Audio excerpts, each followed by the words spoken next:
अस्तित्व के इस विशाल रंगमंच में हम स्वयं को एक ऐसे किनारे पर खड़ा पाते हैं जहां हम यह तय नहीं कर पाते कि हम अपने विचारों के निर्माता हैं या बस उनके दर्शक।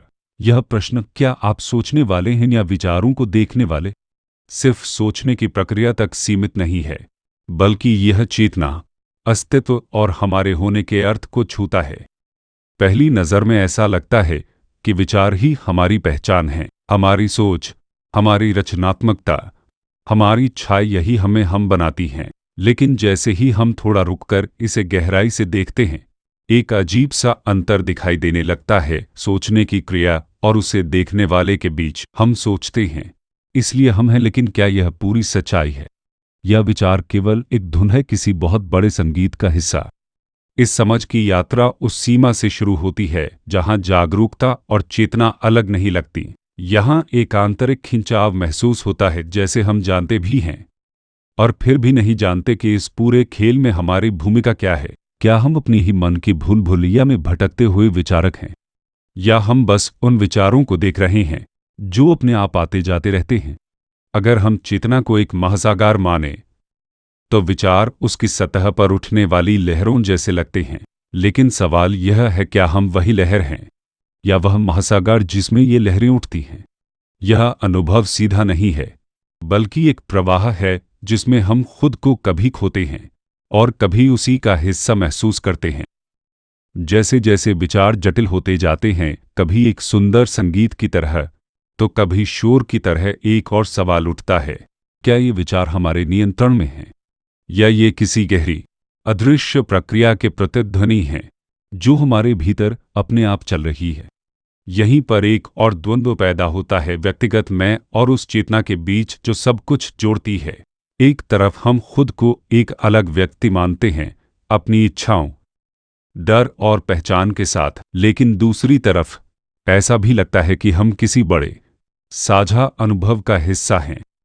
जब विचार भावनाओं में बदलते हैं, खुशी, प्यार, इच्छा, पीड़ा, तो सवाल और गहरा हो जाता है, क्या ये सिर्फ दिमाग में होने वाली रासायनिक प्रतिक्रियाएं हैं या यह वह भाषा है जिससे चेतना खुद को व्यक्त करती है?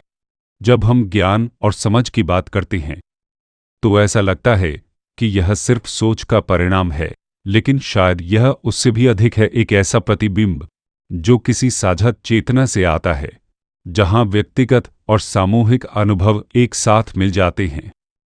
जैसे जैसे विचार विश्वासों में बदलते हैं, अंदर का संघर्ष और तीव्र हो जाता है।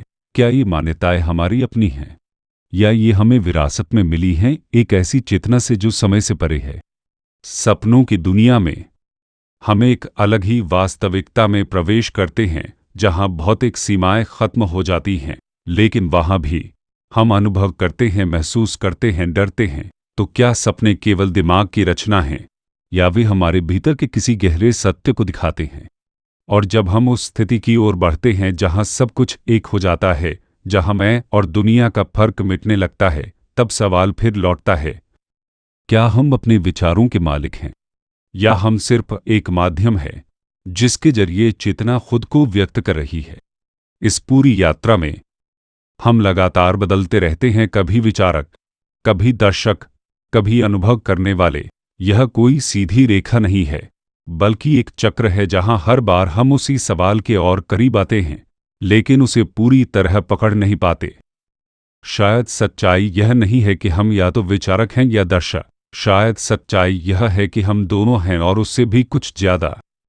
जब हम इस प्रश्न पर गहराई से विचार करते हैं, क्या आप सोचने वाले हैं या विचारों को देखने वाले, तो हमें एहसास होता है कि यह सिर्फ एक सवाल नहीं है, बल्कि एक अनुभव है।